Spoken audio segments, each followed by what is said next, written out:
How can you make customers enjoy the process of you selling them stuff? And why does it even matter, Dan? To answer that question, I feel like I need to tell you a bit of a story. Oh, straight into story time. I like it. Okay. So Get comfy, everyone. strap yourselves in. So I want to tell you a bit of a story about my first experience of selling our services. Okay. My first traumatic experience of selling our services. Oh, shit. Okay. A horror story. No, because this feeds into how, to answer your question. Yeah.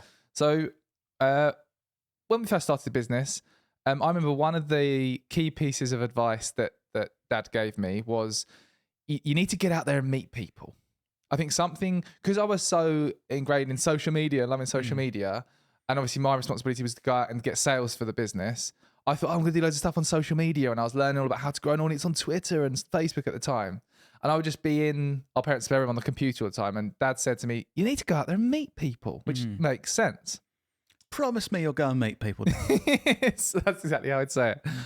So he had a friend who was one of the chairwomen in this weekly networking event like meeting. Where you go for, we've talked about it early on in the episodes about networking. Go listen to that, one of our first episodes. Classic. Have fry-ups, talk with a load of people. Everyone says they're busy, that type of thing. Yeah, that type of thing. I'd never experienced one of these before, so I had no context of. Dad kind of gave me a bit of an insight, but anyway. So I drive to this thing in the morning, and I have with my freshly printed business cards. Nice. Um, Did they have a spelling mistake in the email address like the first ones I printed for myself? No? One step better than me then. Here's a business card. You will never contact me because I've spelt my email address wrong. You got hundreds printed. So I turn up to this thing, one in a suit and tie. Good. No, Nothing wrong with that? Nothing wrong with that. Two with my freshly printed business cards. I get there really quite nervous. And it was at a casino at 6:30 in the morning. At a casino? Yeah. You couldn't, it was a No, casino. you couldn't gamble, Lloyd. I was going to say. Yeah, just have a fry up, play some blackjack. There was upstairs. There was a place where this meeting happened, Like a restaurant within the casino. Yeah. Thing. Okay. So I go up there. Sounds so shit already. I'm sorry. This is tragic. I go up there, and I got there obviously well early because I wanted to be polite and stuff. Yeah. So they're still setting up. So I sort of stand there awkwardly, get a coffee. There's people leaving from the night before from the casino. Yeah. I from memory there was some really lovely people there because obviously I looked really nervous and stuff. I met first person I met was I won't say who it was, but ran an embroidery company, and he sort of took me under his wing and explained stuff. And I was like, what a nice bloke! He's explained what happens and stuff. Obviously, my heart was racing because the main thing I was nervous about was the standing up, speaking about what we do for 1 minute thing. Because Dad told me about that. Yes. And he explained it, and I was thinking, oh my days, what am I going to say we do? For listeners that don't know, at these traditional networking meetings, a lot of them are breakfast networking meetings. You kind of all sit down, you start eating your breakfast, and then one by one goes round in a circle. You stand up for a minute and introduce yourself and talk about your business, which you can tell going around those circles. I've seen a lot of extremely nervous people, and I was one of them. Yeah, and I know I was a few times at those also because it was early on in our business, we hadn't done much. Yeah, the whole point of going there was to try and get our first customers. So to go up and stand up and say what we do, we hadn't done anything. Other than made a website. And now you'd be like, can I have 45 minutes? Yeah. Yeah, 1 minute was challenging at the time. So that was taken under the wing by this bloke, really lovely. I obviously had no idea how I was supposed to be selling myself. I'd had experience in previous roles of building relationships and stuff, but for some reason I thought it was a good idea, first of all, to hand out my business cards like they were flyers. Yeah. So chatting to these people, I thought you just give your business card to them. So at the start of the conversation, shove business card in their face. There you go, have that. Probably not a great start to the the chat, but yeah, did that. And then proceeded to, before the breakfast, you go around and talk to people. And I basically thought, right, this is my opportunity to talk at people and tell them what I do. So everyone, I'd sort of say, hello, how are you? And they're like, what are you doing? And then I'd spend 5 minutes saying, we do this, we do that. Obviously hadn't done much, but so I talked at people a lot. And funnily enough, that approach didn't really win many new customers because I was kind of just talking at people. Yeah. And then did the 1 minute thing. It's horrendous, like so scared, and did that. And it ended up going to this breakfast networking thing for a number of months, and eventually realized that the whole like talking at people, what you do, wasn't a good approach. Yeah. So started to realize that actually asking questions and like actually building real. It sounds so stupid talking about it now, but when you're nervous and you haven't done it before. Yeah. I think in that situation initially, you're nervous and think you have to be a certain way. And then you realize after a while, if you're just a normal human and just have normal conversations and don't constantly try and sell yourself, that's the best way to potentially do business with someone. And so that was the first small realization of, actually making the other people I'm speaking to enjoy that process of us having a conversation is the first realization, like, they seem like they're enjoying this chat because I'm asking them questions and that kind of thing. And then started to win first training thing with some people from that group. Again, a huge learning curve. I won't go into loads of detail, but I basically spent like 2 months prepping this training that was way too complex and way too much to do in the session and stuff, but learned from that. Yeah. But over that time period, started to really learn how, making people enjoy the conversation, asking them questions and stuff, rather than just trying to sell at them was a good approach. And also I experienced new people coming to the group doing what I used to do, and I thought that was a terrible approach. That's the thing. Then you see it from afar, don't you? You're like, oh shit, that's what I've been doing. That's what it's like to be faced with me when I've been going up and just talking at these people and trying to sell them. Sell them stuff that we're doing. And over time, so improved that, realised that's the good approach. Won some all right local businesses, did some good work for them. We did. And then I told the story in last episode, but we wanted to try an innovative new approach to marketing. So we made this testimonials video that was very creative and interesting to watch. And talked about that in last episode. People enjoyed it. Yeah, people posted it online. It worked really well. And that was the second realization that I realized that was a piece of marketing that worked really well because it tied in two things. One, the people watching that creative testimonials video actually enjoyed watching it and consuming it. And you could tell by all the reactions. Lots of people were commenting saying, this is really entertaining and fun to watch. But it also tied in a highly strategic sales-focused message that actually sold what we did. So that was really the big light bulb moment for me and for us, that like you can actually convince people to buy your products and services in a way that they actually enjoy. Completely in contrast to me first at that networking event trying to sell stuff and people not really enjoying the process, to get into a point where we were understanding how to create content and marketing campaigns that people enjoyed consuming. Also, being able to sell your products or services in a way that the potential customers enjoy, the massive benefit that we talk about here at Knowlton, we see again and again, is the long-term positive effect. So Dan going and shoving his business card in people's faces, their long-term feeling for the future is like, oh, there's a guy that like just what's he care about? At me and tries to sell me this thing. Like, they're never going to work with Dan or the future brilliant Knowlton team. Or, maybe 10 years later it might be. Whereas if you have a sales process or a marketing process where people are enjoying interacting with your business or your people or your brand, they might not be ready to buy your thing now. Like, you're selling squash rackets. It's like, I don't actually play squash. But if they leave that marketing or sales interaction feeling positive, like, oh, that was a really funny ad I just watched, or that guy I met was so lovely, when someone asks them to take up squash a year later and they're like, actually, I might give that a go, they're going to remember you and they will be a customer of your business. Whereas if you go down the shit route, and we can talk about this when it comes to sort of marketing online and social ads, all that sort of thing in the moment, but if you go down that route, it's just like, oh, well, I'm never going to do business with them. That was a really terrible experience. Cross those off the list of people that I will ever give money to. Yeah.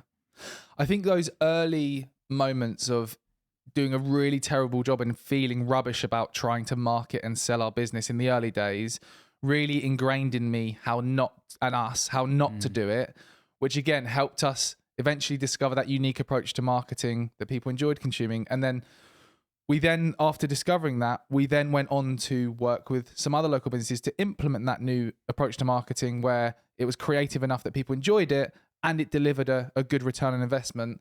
And that's sort of how we started our unique offering to the world of producing really creative marketing campaigns that people enjoy consuming and that generate a trackable return on investment in terms of sales, leads, and that kind of thing.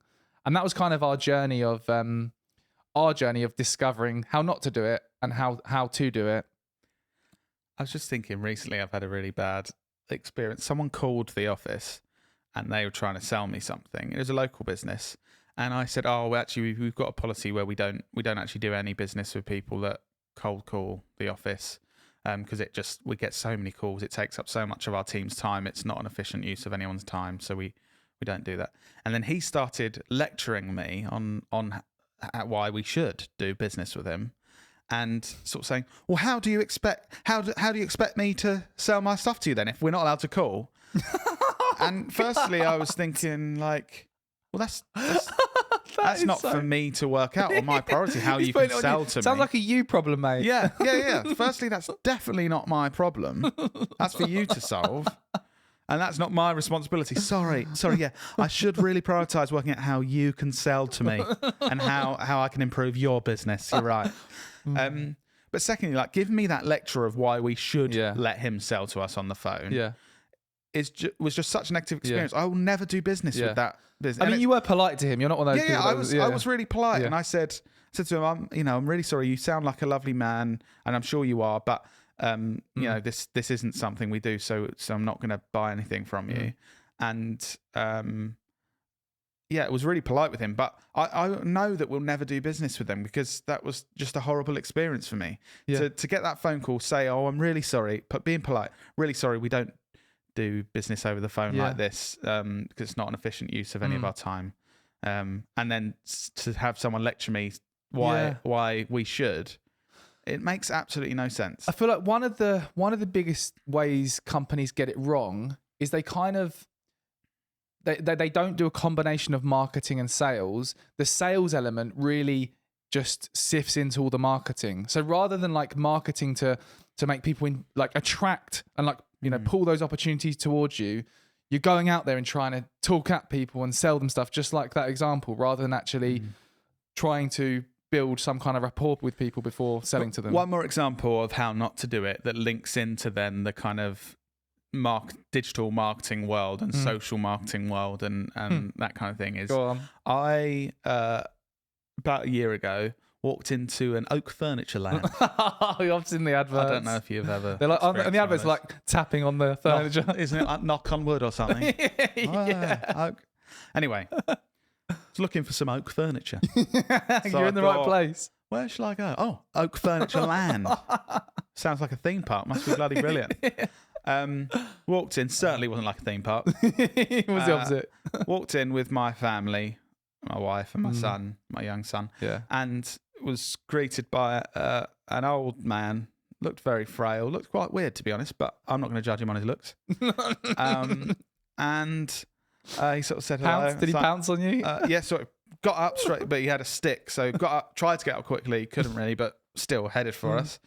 And sort of said, oh, any help you need, come to me. What are you looking for? And I sort of politely said, oh, just having a look at the moment, thank you. We don't... Piss off. That's basically, no, we don't need any help, but if we do, I'll make sure I come straight to you. Yeah. All right? And then we started walking around, and I noticed he's just...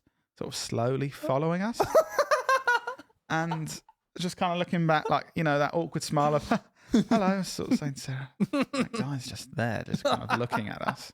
And then there was an upstairs, so I kind of thought strategically, I mean, that guy is walking with a stick.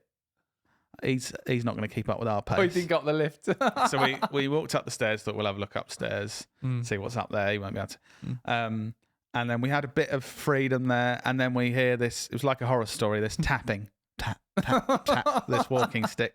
And then we think, oh, he's coming again. Then so what do you think of this one? This one's got a 7-year guarantee. And I'm thinking, no, nothing like what we're looking for. Don't need any information. But what are you on looking for? this. He asked you, Lloyd, at the start. Yeah, what are you looking for? It's like, I'm looking for You a to go relaxed away. process of browsing this furniture to see if there's anything we like without any assistance.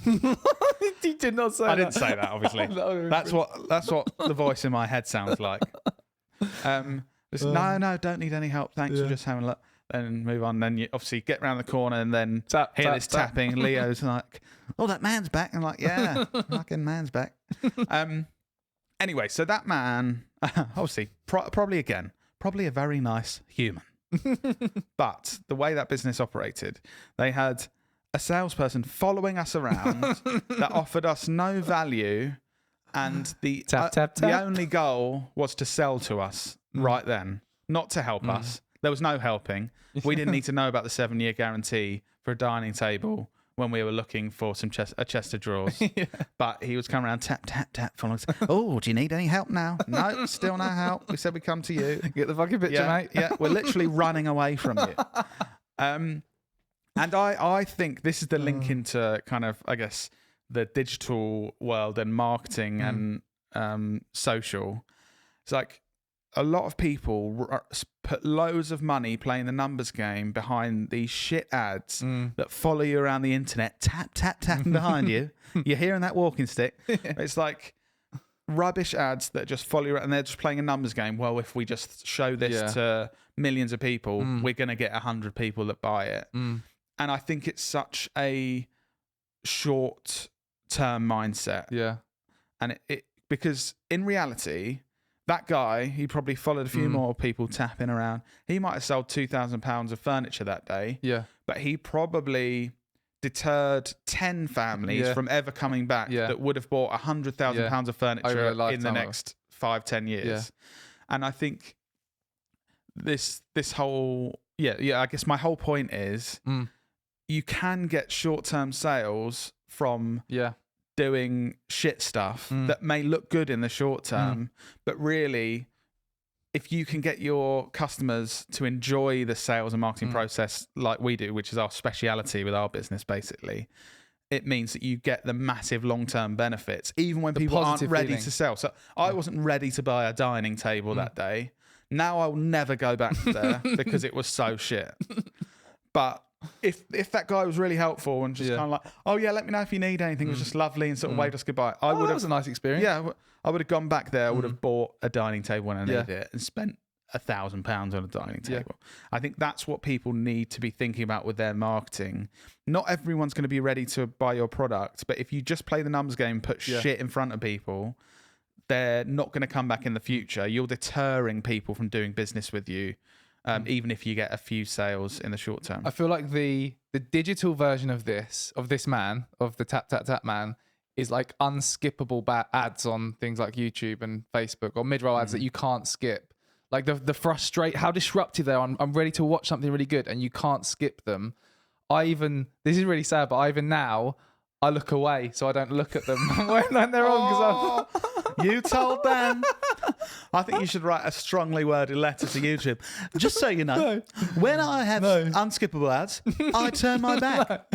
No, but they'll be quaking in their boots, Dan. So that's an example of like the digital version of that tap tap tap man is like disruptive, annoying ads that you can't get rid of. But I guess the opposite of that, like you said, the way that can be done well, which is what we do, is something going in your feed that you actively enjoy consuming enough to like tag your friends and other people that you're like, oh, have you seen this? Like that's what we're aiming for with the campaigns we're running.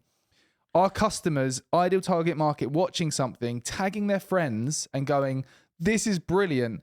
But when you watch the ads, it's really selling the product and service in a really creative way that people enjoy consuming. That's what we're And I won't go into the detail of this as well, but as part of our strategy when we run paid campaigns, we make sure we remarket only to the people that are really interested. So if you've watched an entire 45-second video we've created, or if you've watched more than, say, 75% of it, that's who we're going to retarget. People we know are interested. The people that aren't interested yet, it's like, oh, fine, we won't keep following you around the internet. Off you go, that's fine.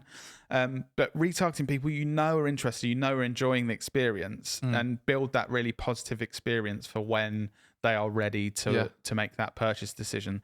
And that might be a purchase decision as in you work B2B and you might be selling services worth six figures and doing contracts like that. Or it might be that you're selling a product that's £3.99, but that it's the same kind of thing of you can either put people off for life or you can leave people feeling really positively. So I want to dive into some examples of the types of advertising and marketing that I think are really doing it right, and some examples of brands and stuff. Because I think, we've talked about Stickman and examples of like that's really haunted us, that's made us discover this innovative approach to marketing. I think there's lots of other brands out there who are really, and types of advertising and marketing that are doing it right. So there's one type of sort of marketing that I really love and that people actually get excited to consume, which sounds mental, but it's true. Yeah. Christmas ads. Yeah. So like you hear the way people talk about Christmas ads, right? Especially in the UK, it's kind of part of our culture. When it gets to Christmas, everyone's like, I'm really excited to see the John Lewis ad or the Audi ad. Yeah. It's crazy to think people are excited about being sold to. Yeah. This is what we're talking about. This is the sold, but how brilliant is that? Yeah. That is crazy that they've managed to do that. Yeah. And I've actually got some data around this because I did a talk in Romania a few years ago at an event called Digitalium, and I was speaking about this, and the Advertising Association did a survey thousands of people and got some data on Christmas ads. So the insights they shared, 47% of people have been moved to tears by a Christmas ad they've seen or heard. So like you can tell, like one of the lessons from why do Christmas ads work in the UK, because it's triggering some kind of emotion. Yeah. It's making people feel something. And you can like, we've all seen John Lewis ads and stuff, and like I've like welled up at, they've got a really emotive story to them.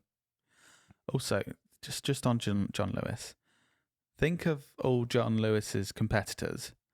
They've all just been failing over the years. Yeah. But John Lewis is still around. Yeah. And I think John Lewis and the position of John Lewis it's in a really challenging situation where the high street's dead and retail is dying basically. But John Lewis is still here.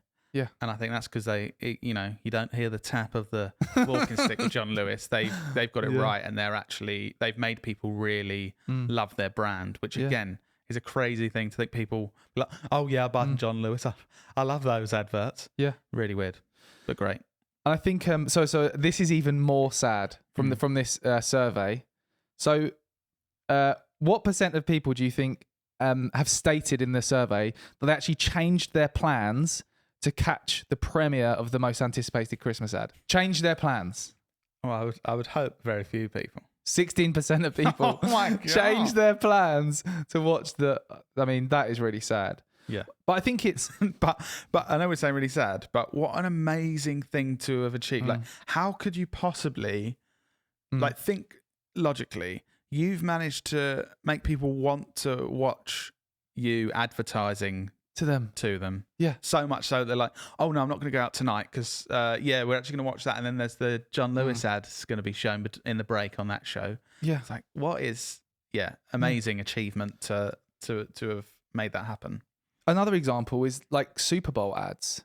How different, everyone, there's almost more hype around the Super Bowl ads than there is the actual Super Bowl itself. People get excited at the creativity that brands are putting into these adverts that are ultimately, again, selling you stuff. Yeah.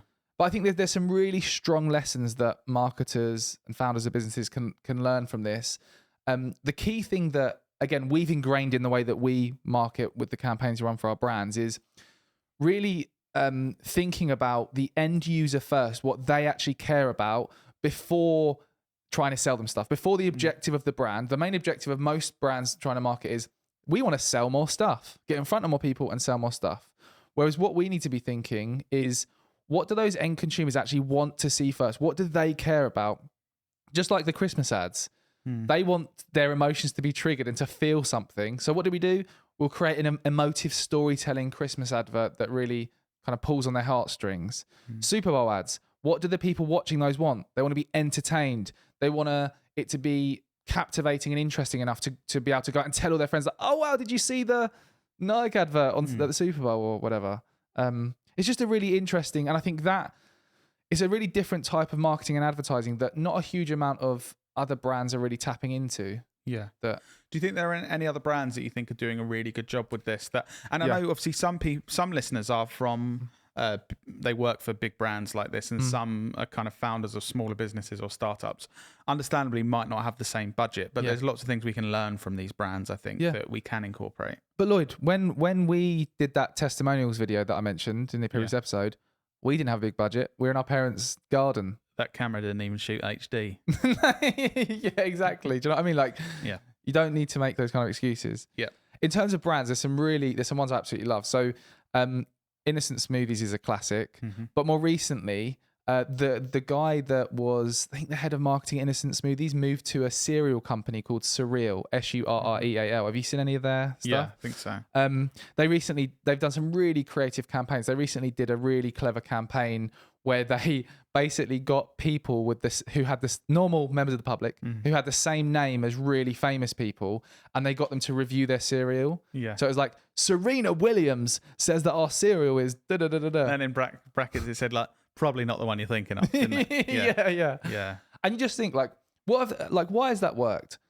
One, it's entertaining and being really clever before trying to sell anything. Yeah. There wasn't a massive thing saying, buy our cereal. Yeah. It was a really clever, interesting way. And secondly, they really tied it to their brand. Visually, you saw their cereal there. So it had that clever, like what they sell, but subtly. But it hooks you in with the celeb's name.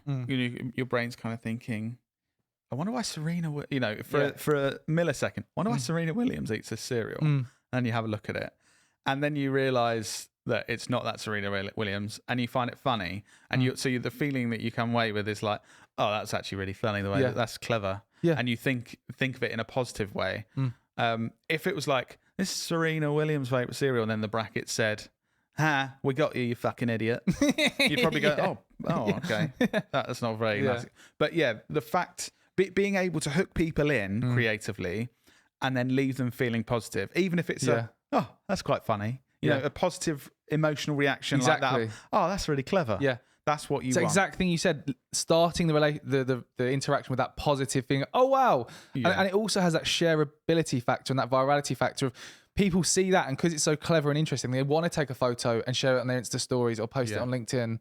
And then the next person on Instagram reads it. Like, oh, that's quite funny, actually. Yeah, that's good. Yeah. What's that? Oh, surreal. Never heard of that. And then it's just that there's a 10% bigger chance that they're going to pick that up in the supermarket. They're going to go, oh, that's that thing I saw. May as well try it. And then obviously the product's got to be good for people to buy it the second time. That's a different episode. Yeah.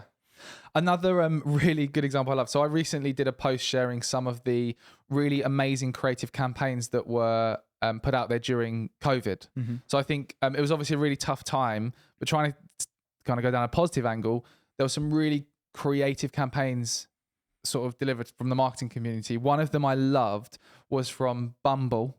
You heard of Bumble, Lloyd? Yes. You on it? No, I don't know anything about it. I've heard of it. So it's a dating app for those that don't know. I'm sure if I needed it, I'm sure I'd be just as bad on dating apps as I was in real dating when I was younger. I agree. Yeah. So they just had a really clever print campaign at a bus stop during COVID that basically was really bright in their brand colours, that said, you can tell your grandkids you met when kissing was illegal. Which is just like really visually, it was like, I think it was black text on their yellow kind of background with their logo there. Wasn't overly selling anything. Yeah. It was that like shareability, virality factor that made people think like, and it's related to what they do as well. I think this is another key point. You don't just want to create things that are funny, entertaining, that have nothing whatsoever to do with what you're trying to sell at all. Yeah. Like I think you can captivate an audience, but the real, like most effective marketing campaigns is where you're tying in that real shareability, virality, interesting factor with what you actually do. There's two sides of it. There's getting the attention, and then there's leaving people feeling positive about your brand and more likely to purchase or consider purchasing your product or service in the future. I think some brands and some marketers that haven't quite got it right, they have a great idea to get attention and they get the attention, but actually that attention doesn't amount to anything. I think that's the more That's like one step, like, right, you're doing a good job. You managed to get attention by being creative from all these people. Yeah. But then it's kind of wasted when you haven't managed to make people feel positive at the end of it towards your brand and more likely to have an interaction. Yeah. Quickly on dating, to give listeners a really quick laugh before we go into back into it. Okay. My first date with Sarah, about 5 minutes in, a bird shat on my nose. So, sorry. How did you like play that one out?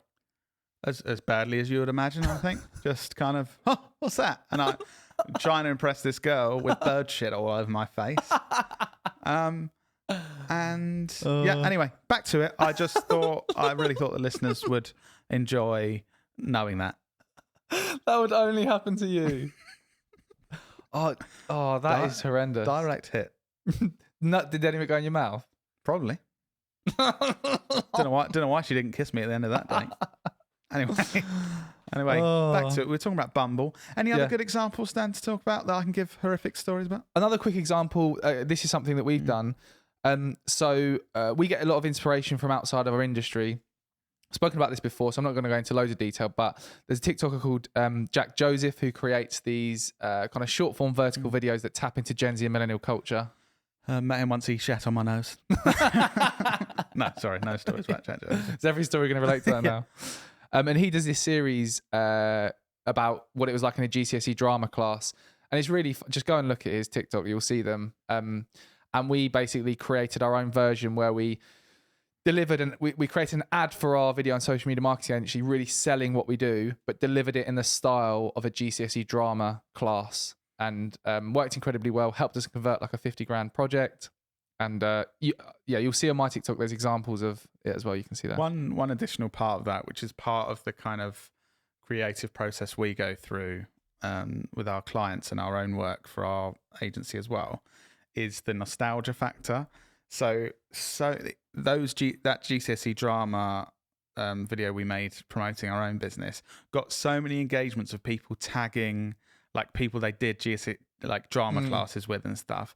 You like waking up that positive emotion of like, oh my God, that's so funny. Drama classes are exactly like that. And when you think of positive things from your childhood, it really, you get a positive feeling. And that like, and I had someone that was in my GCSE drama class commenting on it and kind of say, oh my God, this brings back so many memories. And I think there's lots of things like that that go into making people enjoy being sold to, which is what we specialize in. And nostalgia is a massive thing that you can use. Just one tactic that you can really use to trigger positive emotions in people. You had an interesting experience in your drama class, didn't you? Yes, I did. I don't know if don't know something you should laugh at or not, but I suppose you don't really. I don't know the full story because I was a kid at the time, but. Just one point before you get into it. Yeah. I think, weren't you the only boy in a drama class of like 20 girls and stuff? Yes. Okay. So just for context. Wasn't a player. Yes, Mr. Well, I won't say his name. You don't say his name. It rhymed. Yeah, no, can't say that either. Basically, he got fired, and as a kid, you don't really get told he got fired because of this, but. Something I did find out, like this is quite sinister, but I suppose you got to laugh at these things. When he left and had the next teacher was like, oh, have we got to film any more of our classes for the exam board? And they were kind of like, no, the exam board doesn't need any filming of classes. And it's like, oh, because the old teacher used to film us all the time. And what was he filming, Lloyd? Yeah. And what did he get? What did he get all the girls to do? Oh, that's a weird thing as well. Right. How is this like? How did this ever happen? He took a group of girls on a train to another town where there was an Ann Summers, and bought them all costumes for the school play. Yeah. What type of costumes? In Ann Summers, which was lingerie. In what world did that? How did that? And Lloyd was there happen? trying on the lingerie. And do you know the weirder thing? Right, that play went ahead. They had to ban everyone except parents from it because it was obviously so mental. That play went ahead with these girls in lingerie, and there was no one. Sorry, this bit I find. There's no one allowed except parents and me. Because I was serving the beverages. What a creep. Sir, can I serve the drinks? No, you're not family, but they're all going to be so thirsty. But yeah, anyway, that is absolutely mental that that's even a thing.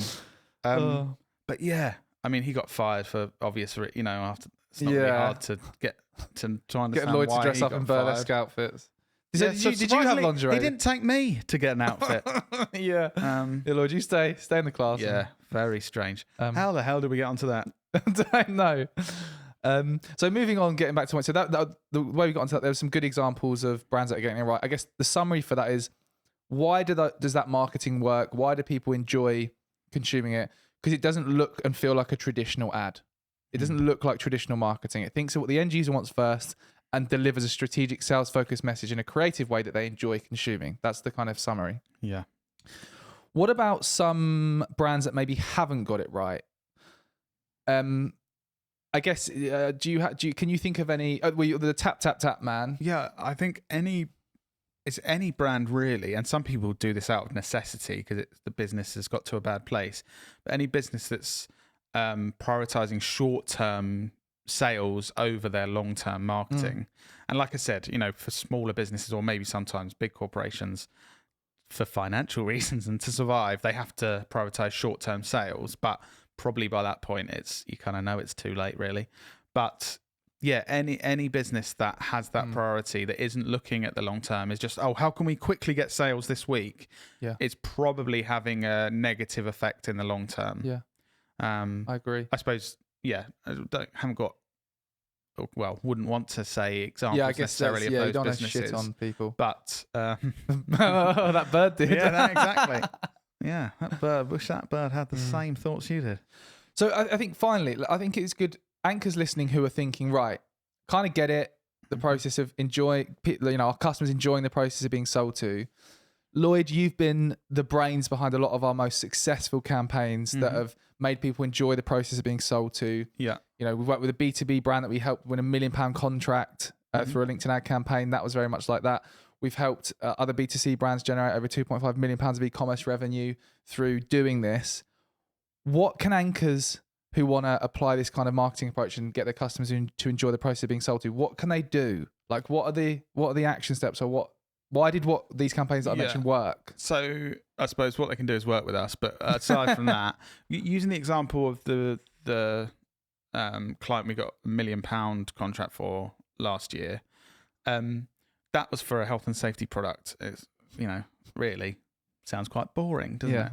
But we really, the main thing that we really got right, we tapped into what the decision makers purchasing health and safety equipment really cared about and what triggered those emotions in them.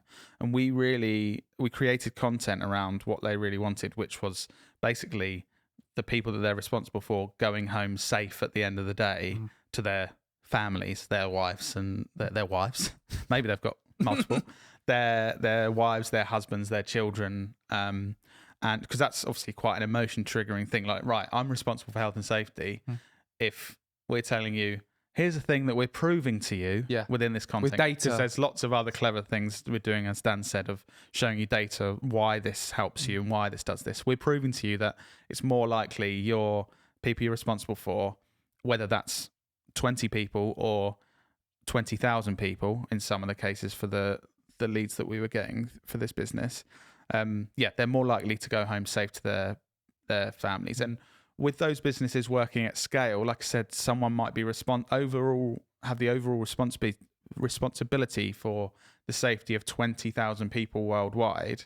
Because those numbers are so big, it's likely that there could genuinely be deaths or really severe injuries because there's 20,000 people, accidents happen. So it's literally potentially saving people's lives or preventing devastating injuries. So tapping into those emotions, obviously saying, we want to solve this for you, providing data, this is why it does it for you. But also, as we've been talking about the whole time, we wrote scripts and we created content that was entertaining. So we got them in because they were watching something that entertained them. They're like, oh, this seems relevant to me. Oh, this is funny. And then we're communicating, by the way, you're responsible for saving lives. This helps you do it. So obviously there's lots of details that go into that, but making sure you're really speaking to the person that needs to make that purchase decision. You're triggering the emotions you need for them. You're getting their attention by entertaining them. Potentially, maybe not entertaining. Maybe you're just educating them, informing them, or doing something else to keep them engaged. And then using that attention that you've bought with being creative and entertaining to tell them why this product is going to save people's lives or whatever it does. That's how we do it. I think something quite clever from that campaign, visually, we showed the decision maker going through the process of considering this product and like showed them in their work situation where someone brought the gloves to them and showed them. Yeah. So like, it's getting someone who looks like the decision maker on screen, going through the process you want them to go through, realizing the problem they've got and the impact of that problem, and then a solution that can help them solve that visually. And we did it through a voiceover as well. Yeah. And that, also we had the real serious emotion triggering of, come on, it's your responsibility to save lives, and this product helps it. So work with us. It makes sense for everyone involved. But we also had the like light-hearted entertainment thing of, we had a typical dad that worked on one of these sites that should be using this safety equipment. He was injured, and so he was there, and his daughter had put all makeup on his face and like dressed him up as a princess, and that was kind of like we're kind of saying, you don't want to be stuck at home for months because you've broken your leg. Look, this is what's going to happen. And obviously it sounds a bit weird. You don't want to spend time with your children. But the reality is we're kind of playing into that. Actually, there's dads out there thinking, oh God, if I was at home for 8 weeks recovering with a broken leg, I need my personal time to not be surrounded by my daughter making me a princess and stuff. So it was that kind of really thinking about those people and triggering those emotions. And as well, because we showed him in full makeup, it's that thing of relatability, going, oh God, yeah, that's what my daughter would do to me if I was stuck at home for weeks. I'd turn into a princess. What about another example? One of the recent exciting project we've been working on. Yeah, I suppose not going to say too much because it's a current project, but working for a well-known beverage brand. And it was because it was a popular one in the 90s. And I mentioned earlier about nostalgia. We're really trying to wake up that nostalgic feeling of the 90s when this drink was at its most popular. And we could have gone, I think most marketing agencies and people in marketing would have gone down this route of, okay, right, we've got this drink. So, right, what are the health benefits? Okay, tell me how it tastes. But in reality, again, think of your online experience being sold to, seeing ads. Have you ever bought a drink because you've seen an ad that says, tastes like pineapples? Do you like pineapples? Or like contains vitamin B? You're like, well, that's probably not going to, probably not even going to look at that. No. And that's what the majority of sales and marketing is, just telling me something about the product. Yeah. Oh, you like pineapples? This tastes of pineapple and mango. Yeah. By the way, the drink doesn't taste those. I'm not getting anything away. But yeah, we've gone down the nostalgia route. We've thought of, we're using celebs that were popular in the 90s to wake up that nostalgia. So people are going to be like, oh my God, I remember that guy. He was on this program. Yeah, and I had that drink in my fridge at that point. Yeah. And I had a Tamagotchi. Yeah, that was great. Those positive emotions, thinking about that. And then maybe next time they're in a supermarket, they'll be like, oh yeah, I saw that ad. I knew that drink was back in supermarkets. I might try it. See what it's like. On that point, I listened to a recent podcast with Rory Sutherland, and he was talking about how consumers buy with the emotional part of their brain, which is literally explaining what you're talking about. Is they don't look at the vitamin B in it. They think, how does that product make them feel? And that's going to get them to really purchase that product. What he does say is that we also we buy with emotion, but then we rationalize. So, for example, we may say, oh, that product, I remember it from the 90s. I really feel like I want to buy it. And then we rationalize with the things like, oh, it might be slightly healthy. It might taste good. So it's important to have the emotional side and then rationalize it with like product benefits and things that they go like, oh, it's X% more effective than another brand. Oh, it's this, and then those things together really make for success. There's only so much you can do with the marketing. If the product's shit, they might buy it once and then they're never going to be a customer again. So obviously, long term, the product needs to be good. You need to be communicating those positive things, like you said. But to initially spark that emotional part of the brain that's going to make them consider buying that in the future, that's there. It's all about making people feel something, ultimately, isn't it? And I think to round things up, I think a massive part of this, so we spoke about examples of literally if you're starting a business, you're the only person you're trying to sell to someone in a room, or you're a massive brand that has millions in budget and you're looking at your advertising campaigns. I think it all comes down to, are you just taking, as in, I'm going to take your attention and your money, I'm going to try and sell to you? Or is the relationship, I'm giving you this. This is going to make you feel good. This is entertaining. This is going to educate you a bit. Oh, and by the way, if you want to buy this, you can do that too. It's a two-way thing, whatever. So do you give or take when you're doing marketing campaigns? Both. Okay, good. Yeah. But we all have met those people and those businesses that are all about businesses that are all about profit and don't care about their customers, or people that are all about me, and don't give a shit about you. We all hate them. Oh, sorry, that sounds really harsh. We don't. We all want them to die. We don't like those experiences, and long term, we're not going to want that relationship, whether it's with a person or whether it's with a brand, a product, a service, whatever. Yeah. So I think, in summary, make sure it's a two-way relationship in your giving them something and not just expecting, oh, if I do this, they're going to pay me loads of money for stuff. And also, in summary, subscribe to the podcast. Yeah, that's the main thing. And work with us, and we'll get you £1 million contract. Yeah. Now. Yeah. Well, I've already got it for you. So just get in touch if you want it. I suppose in seriousness, if you actually are someone who wants to discuss how you can work in this kind of way, you know where we are. We're always open to talk. And I suppose, if you got on the phone to us or you emailed us, whatever, or you DM'd us, and then we just tried to sell to you, that would be rubbish, wouldn't it? You know we're not going to do that now because of this whole episode. Exactly. Yeah. We're going to have a lovely conversation and give you more value than we receive. Yes. Give us and take us. Take us and give us. I enjoyed that episode. Thanks for listening, everyone. Yeah. I hope you enjoy. Oh, fuck. Oh, we've broken him. Quick, end it then. I've broken. We'll see you in your ears next week.